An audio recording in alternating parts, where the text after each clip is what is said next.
The small courtroom was crowded that morning. The benches were filled with people who had come to watch a local case that had stirred some interest in the community. Some came because they knew the family involved, others simply wanted to pass their time in the court where drama often unfolded. Everyone whispered as they waited for the judge to arrive. At the center of it all was a quiet woman named Sarah. She was seated at the back, her hands folded neatly in her lap, her face calm and unreadable. To anyone watching, she looked like an ordinary woman, modest, reserved, and almost invisible in the busy room. Few people knew that she was there for an important reason. Her neighbor, an elderly man named Mr. Collins, was about to face the court, and Sarah had promised to sit with him for support. When the judge finally walked in, the atmosphere changed. Judge Harrison was a tall, heavy man with a voice that filled the room before he even spoke. People in the town whispered about him often. He was known for being proud, sharp-tongued, and quick to humiliate those he thought were beneath him. Many who had stood before him left the courtroom with bruised confidence, feeling smaller than when they had walked in. But still, he wore the robe of authority, and most people feared crossing him. That morning, his eyes scanned the room with a look of superiority, as though the crowd were there only to entertain him. Mr. Collins's case was called, and the frail man slowly made his way to the front. His voice trembled as he spoke, explaining that there had been a dispute with a landlord who had been unfair to him. The judge, uninterested in the man's words, leaned back in his chair, tapping his pen against the desk. He asked questions in a dismissive tone, often cutting off Mr. Collins mid-sentence. The old man stammered, trying to explain, but his nervousness only gave the judge more reason to smirk. The room grew tense, and many felt pity for the old man who seemed powerless against the sharpness of Judge Harrison. It was at this moment that Sarah quietly raised her hand. The movement was small, but it caught the judge's eye. He squinted at her as though he had just noticed she was there. "Yes? Who are you?" His voice carried impatience, as if her very act of speaking had already offended him. Sarah stood politely and introduced herself, saying she was there with Mr. Collins and asked if she might assist in clarifying some matters. The judge chuckled loudly, his laughter echoing across the walls of the courtroom. "Assist," he repeated, his tone dripping with sarcasm. "And who might you be? Some friend from down the street? Do you know where you are, young lady?" The courtroom chuckled lightly, following the judge's lead, though some shifted uncomfortably in their seats. Sarah remained calm.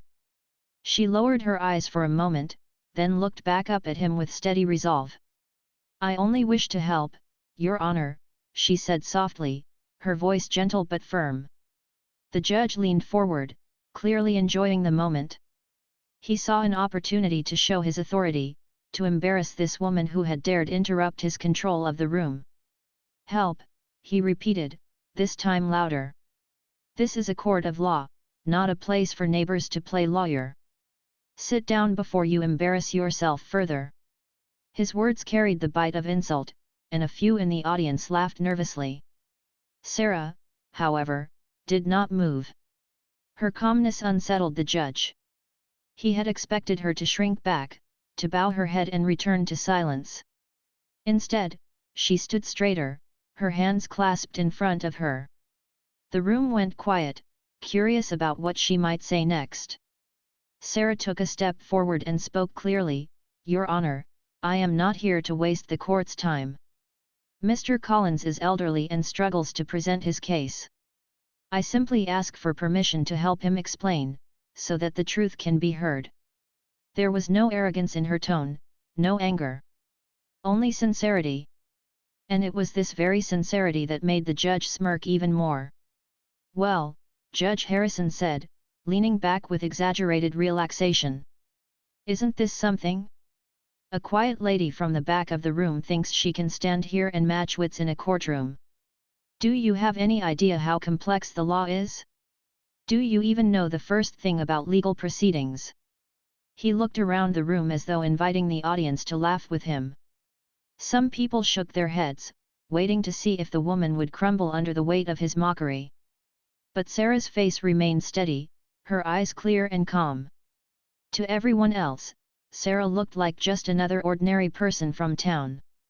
Her modest clothes and humble demeanor gave no clue about her background.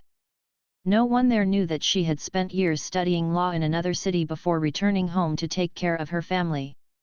She had chosen a quiet life away from the noise of legal battles, preferring peace to competition. Yet, beneath her simple appearance rested a mind sharp with knowledge and experience. And though she never boasted about it, she carried within her the ability to stand firm in the face of injustice. The judge, of course, had no idea who he was speaking to. To him, Sarah was an easy target, a distraction he could turn into a small performance for the courtroom. "Tell me, miss, what is your name again?" he asked with mock politeness. "Sarah," she replied simply.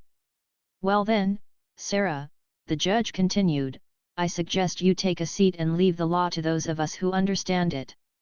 This is not a marketplace or a friendly gathering. This is a court of law, and your little show of bravery is amusing, but it won't get far here." His words were sharp, intended to cut her down in front of everyone. But Sarah only nodded politely. She did not argue, she did not raise her voice. Instead, she took another small step forward, her presence quiet but undeniable. The audience leaned forward in their seats, sensing something unusual. The old man beside her looked at her with hope in his tired eyes, silently praying that she would not be silenced. For Sarah, this was not about pride or winning a verbal sparring match. It was about justice.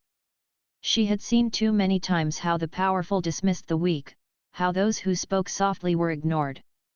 And now, watching Mr. Collins struggle under the heavy hand of the judge, she knew she could not sit back and do nothing.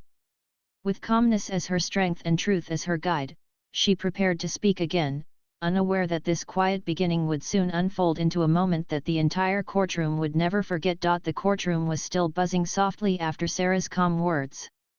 People had not expected her to keep standing after the judge's harsh remarks. Judge Harrison leaned back in his chair, his robe falling heavily over the sides, and gave her a long stare. His eyes narrowed as if he was trying to measure her. For a moment, he tapped his pen against the wooden desk, the sound echoing in the silent room. Then, with a smirk, he decided to continue what he thought would be a game in his favor. "All right, young lady," he said in a slow, mocking tone. "If you insist on helping your neighbor, why don't you show us what you know? Let's see if you can even answer the simplest of questions about the law." The crowd shifted uneasily, some leaning closer, eager to watch what they thought would be an embarrassment. They had seen the judge humiliate others before, and most people avoided speaking when he was in such a mood. Sarah, however, simply nodded and waited. Her posture was straight, her hands steady in front of her. She looked more like a teacher waiting for a student to ask a question than someone standing before a judge known for arrogance. Judge Harrison cleared his throat loudly and then asked a question that sounded complex. He quoted a long sentence from a section of law, his voice filled with pride. Most of the audience didn't understand a word of it. He ended the question with a sarcastic smile, certain that Sarah would stumble. "Now, can you explain that to me?" he said, leaning forward like a cat waiting for the mouse to fail. To everyone's surprise, Sarah answered gently, almost as if she were explaining something to a child. She broke down the long sentence into simple parts and explained its meaning in clear, plain words. Her explanation was not only correct but also so easy to understand that even those sitting in the back of the room nodded as the meaning became clear to them. A small murmur spread through the benches. People looked at each other with wide eyes. The quiet woman had not only answered the question but had done it with calm confidence. The judge's smile faltered for the first time. His pride was touched, but he quickly covered it with a laugh. "A lucky guess," he said loudly. "Let's try another." He then asked her about a different section of law, this time trying to twist the wording to make it sound confusing. Again, Sarah listened patiently and then gave her answer in a steady, respectful tone. This time, she went further, adding an example from a real case that made her point crystal clear. The audience murmured again, some whispering that she must have studied law, though her appearance gave no such clue. The judge shifted in his seat. His eyes darted to the audience, who were clearly impressed. His plan to embarrass Sarah was not going as he expected. Determined to put her in her place, he leaned forward, his voice sharper this time. "Do you even understand court procedure?" he asked. "Do you know how evidence is presented here, or how objections are raised? Or are you just standing here pretending to be clever?" His words dripped with arrogance, but Sarah did not flinch. She bowed her head slightly in respect and then began to speak. Her words flowed smoothly as she explained the process of evidence presentation. She spoke of the steps that must be followed, the importance of fairness, and how objections could be used when rules were broken. Each word was clear, organized, and firm. She did not sound like someone pretending. She sounded like someone who belonged there. People leaned forward in amazement. Even a few of the lawyers present raised their eyebrows at her knowledge. Mr. Collins, who had been sitting nervously at the front, looked at Sarah with tears in his eyes. He had felt helpless before, certain that the judge would crush his small voice, but now he felt hope. It was as if Sarah had given him a shield and stood in front of him, protecting him with nothing but words. The old man whispered a quiet thank you under his breath, his hands trembling as he clutched his papers. The judge was now visibly irritated. His voice grew louder as he tried to throw more complicated questions her way. Each time, Sarah responded with calm precision. She did not rush.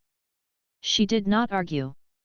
She spoke as if she were teaching, as if the courtroom itself deserved to understand the truth. Her tone carried a quiet strength that the judge could not shake. It became clear to everyone in the room that she was not someone who had just walked in without preparation. She had knowledge, experience, and the courage to use it. The audience grew restless, not with boredom, but with excitement. Some nodded in agreement with her explanations, while others exchanged glances that said, "She knows what she's talking about." The mood in the room was shifting, slowly but surely, away from the judge's control and toward the quiet woman who had dared to stand her ground. Judge Harrison tightened his grip on his pen. His pride was at stake, and he could feel it slipping. He tried another tactic. He raised his voice and interrupted her mid-sentence, hoping to throw her off balance. "Enough," he barked. "You're speaking as if you've studied law. Do you think you know better than this court? Do you think you can stand here and act as though you are the judge?" His words were meant to intimidate, but Sarah's face remained calm. She looked directly at him and spoke softly, "I do not think I know better than this court, Your Honor. But I do believe that truth must be spoken clearly, and justice must be seen, even if it comes from someone the court does not expect." Her words silenced the room. They were not spoken with arrogance but with honesty, and that honesty struck deep. For a moment, even the judge was quiet, his mouth half open as though searching for a reply. He finally leaned back, his face red, and waved his hand impatiently. "Very well," he muttered. "Continue if you must. Let's see how far you can go." It was not a victory he intended to give, but it was already clear to everyone that Sarah had earned a place in the discussion. As she continued to speak on behalf of Mr. Collins, her confidence grew stronger. She presented simple arguments that made sense, ones that the audience could follow easily. Each time the judge tried to cut her off, she paused respectfully and then continued without losing her calm. Her quiet persistence was stronger than loudness, and the judge's efforts to shake her confidence only made her appear more composed. By the end of the session, Sarah had not only defended her neighbor's case but had also shown the court something it rarely witnessed: humility paired with brilliance. The judge sat stiffly in his chair, his pen no longer tapping. His pride was wounded, though he tried to hide it behind a mask of authority. The audience, however, could see the truth. The quiet woman had stood against his mockery and turned it into a lesson in strength. And though the day's proceedings were not yet over, one thing had already become clear. Sarah was not to be underestimated. What began as an attempt to embarrass her had become the first spark of a battle that would leave everyone in shock before it was finished. The air inside the courtroom had grown heavy. The people sitting on the benches were no longer whispering, they were watching with wide eyes, waiting for every word that came next. The quiet woman, Sarah, had surprised everyone with her calm and sharp answers. What started as the judge's attempt to embarrass her had turned into something entirely different. Now, it was Judge Harrison who seemed unsettled, though he tried to hide it behind his robe and his sharp voice. The judge leaned forward, his eyes narrowing on Sarah. His pride was hurt, and his authority was being questioned in front of everyone. For years, he had enjoyed the power of mocking and silencing people who dared to challenge him. But this time, he was facing someone who refused to be silenced. He tapped his pen against the desk again and again, the sound echoing like a warning. Then, with a cold smile, he decided to push harder. "Very well," he said, his voice booming. "Since you think you can speak here, let me remind you that this is not a classroom. This is a court. You may impress these people with your little words, but the law is not about charm, it is about rules. Rules you clearly do not understand." Sarah did not flinch. Her face remained calm, her eyes steady. She simply bowed her head slightly, as if acknowledging his words, and then lifted her gaze again. "The law is indeed about rules, Your Honor," she said gently. "But it is also about fairness. And when the rules are twisted, justice loses its meaning." Her words cut through the air like a knife. A soft murmur ran through the audience, and even some of the lawyers in the room shifted in their seats.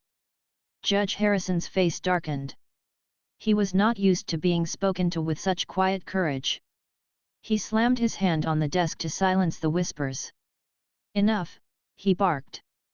"If you truly believe you know the law, then present your argument. Let's hear this so-called fairness you speak of. But remember, every word you say will be weighed, and every mistake will be remembered. Are you ready for that?" Sarah stepped closer to the front, her hands still folded neatly. "Yes, Your Honor," she replied softly. Her voice was calm, but there was a firmness beneath it that made the audience lean in even more. She began by speaking on behalf of Mr. Collins, the elderly neighbor who had been sitting nervously beside her. She explained the details of the dispute with the landlord in clear words, showing how the old man had been wronged.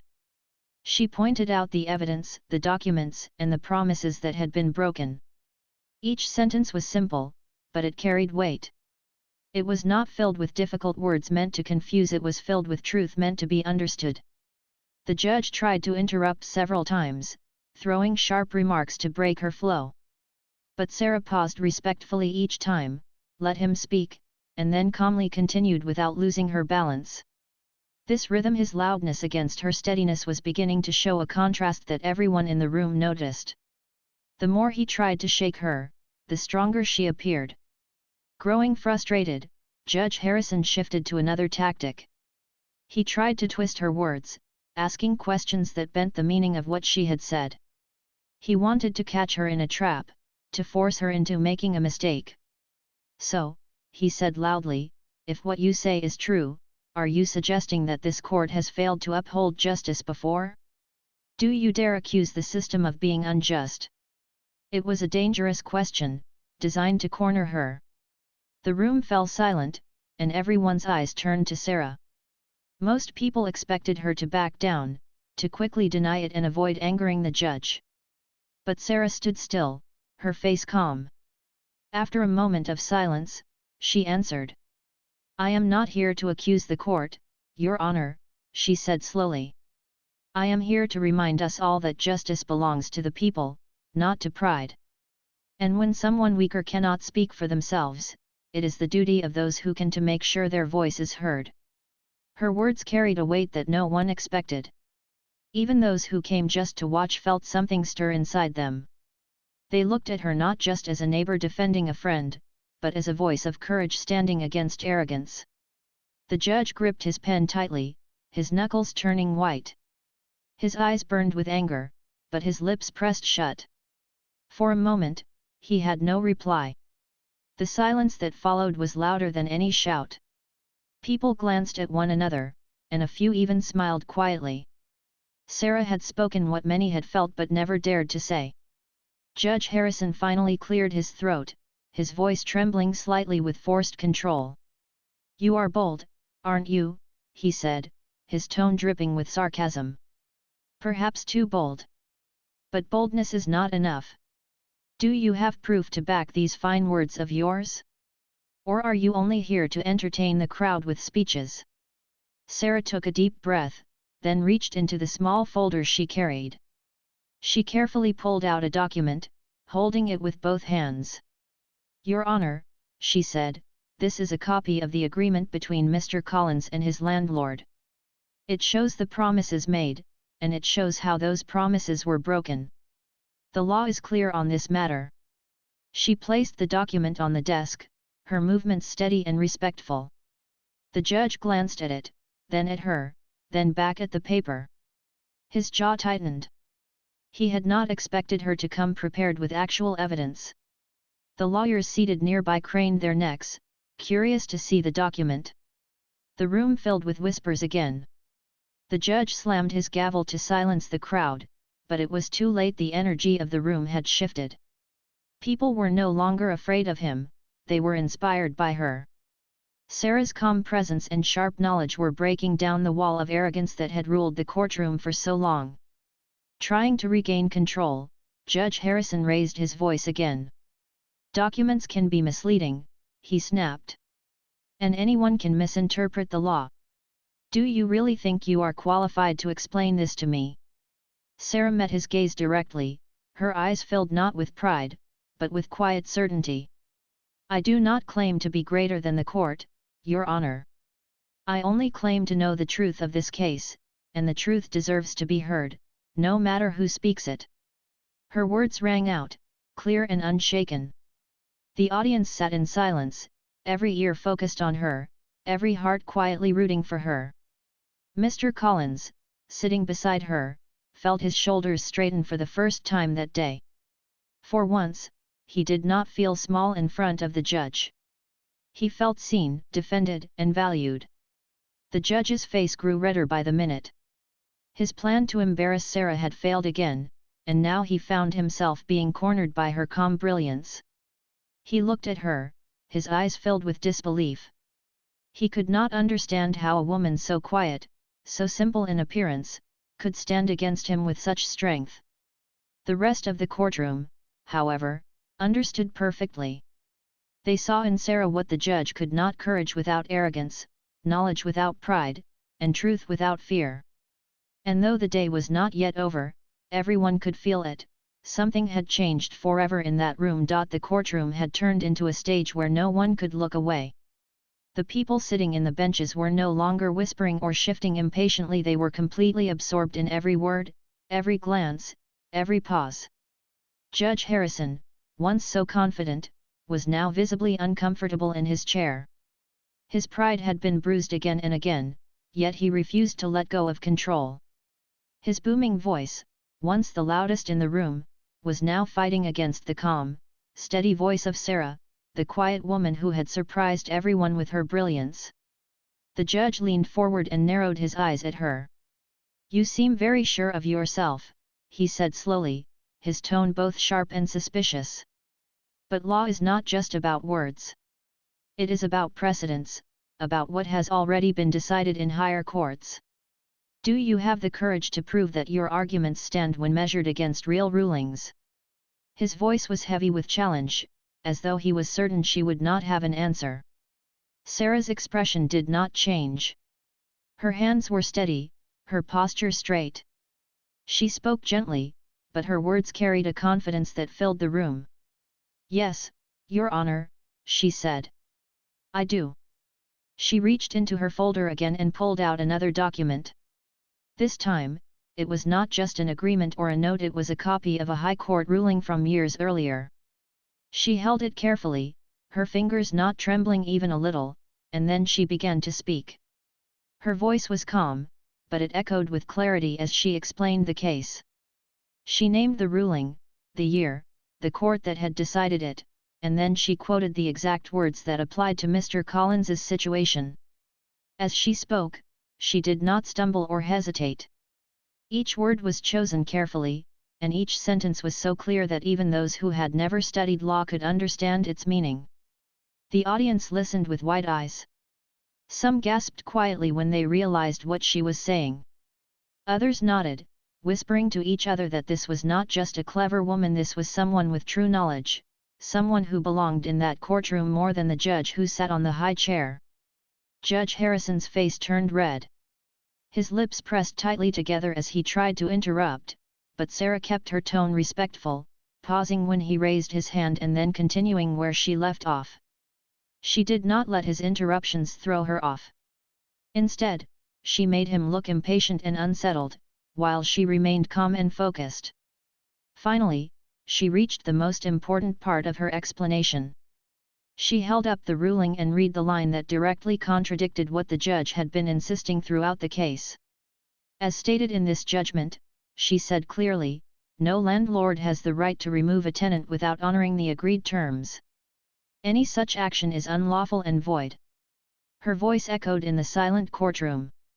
Then she lowered the paper and added softly, this applies exactly to Mr. Collins's case. The promises made to him were broken, and the law protects him from such injustice. The room was so silent that one could hear the sound of someone shifting in the far corner. Everyone's eyes were on the judge now, waiting for his response. For the first time, Judge Harrison looked shaken. His mouth opened slightly, but no words came out. He glanced at the ruling in her hands, recognizing it instantly. He knew it was authentic, and he knew she had cornered him with it. The audience began to murmur again, this time louder, their voices carrying excitement. Some clapped softly before being hushed by others, but the energy in the room was unstoppable. The once proud judge who had laughed at the quiet woman now sat in silence, his authority crumbling before their eyes. The judge finally slammed his gavel to bring back order, but the sound no longer carried the same weight it once did.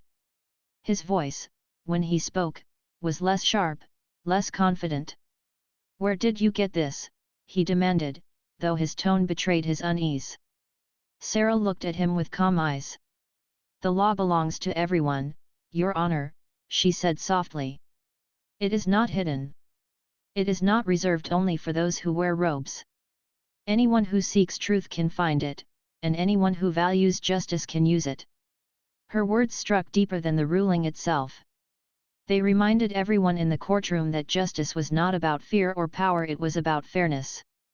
It belonged to the people, not just to the man sitting at the highest chair.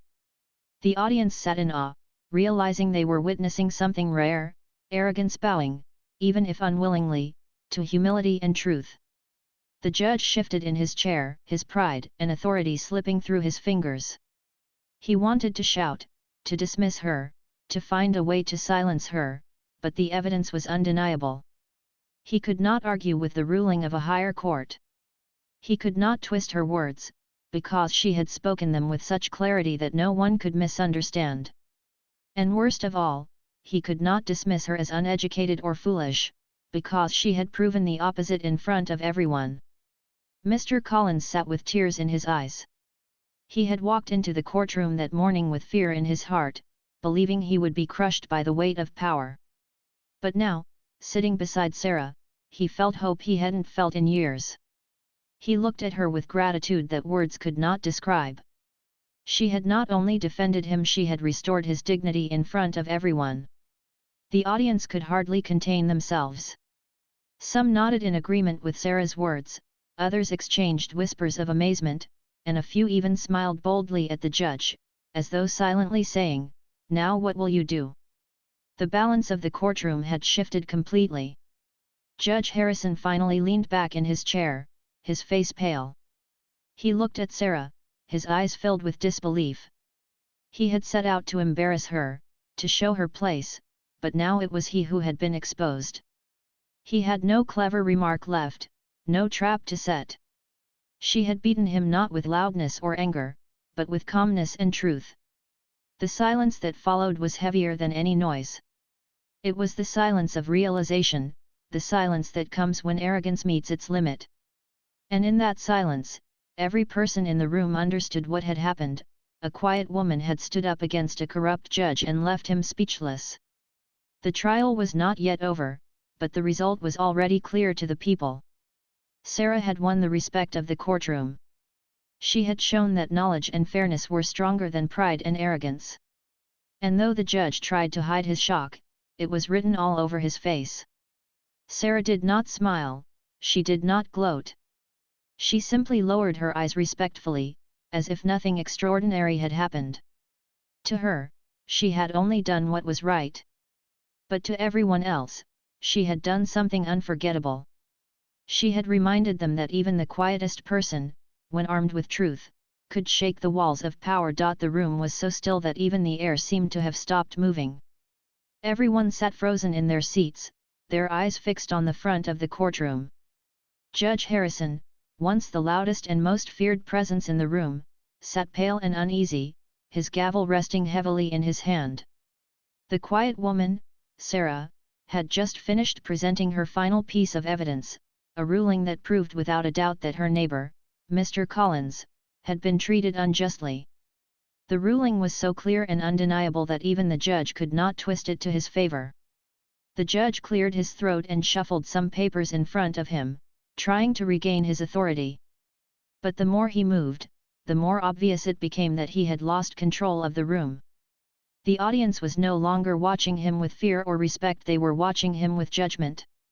Their eyes said what their mouths could not: he had been defeated, not by another judge, not by a lawyer, but by a quiet woman who had dared to speak the truth. Sarah, on the other hand, did not move with pride or arrogance. She stood still, her hands folded, her face calm. To her, this was not about winning a battle against the judge. It was about giving justice to her neighbor, the old man who sat trembling at her side. Mr. Collins looked at her with tears streaming down his face, whispering a soft thank you again and again under his breath. Judge Harrison finally lifted his gavel, his hand shaking slightly, and tapped it against the desk. "Order in the court," he muttered, though his voice was weaker than before. He took a deep breath, then forced himself to speak louder. "Based on the evidence presented, and considering the ruling brought to this court today, the judgment must favor the tenant, Mr. Collins." The words hung in the air for a moment, almost unbelievable to the ears that heard them. Then a wave of relief swept over the courtroom. Mr. Collins let out a shaky sigh, his shoulders trembling as if a great weight had just been lifted off them. The audience erupted into soft applause, some clapping quietly, others nodding in approval. Though clapping was not usually allowed in court, no one dared stop them this time. Even the bailiff, standing stiff by the door, looked away with a small smile on his face. The judge banged his gavel again, louder this time, trying to silence the room. But it was too late. Respect had already shifted.